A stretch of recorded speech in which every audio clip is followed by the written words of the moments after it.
Hello everyone, welcome back.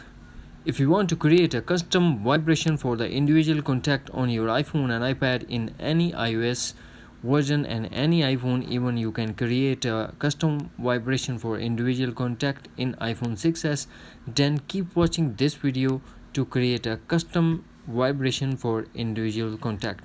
So without wasting any time, let's get started, and before start, please do like, share and subscribe. We are not going to install any third-party app, just launch phone app. Here we have to tap on contacts and select any contact that you want to create a custom vibration. I'm going to select this one, then tap edit. Here we have to tap on text tone or ringtone as you like.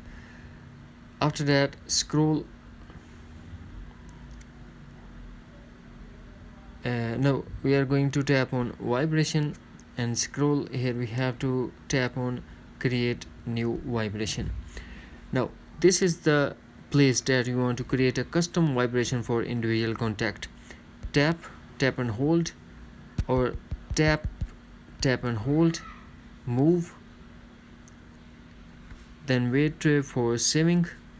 Now tap save, put any name, save again, and your custom vibration is created for individual contact in iPhone.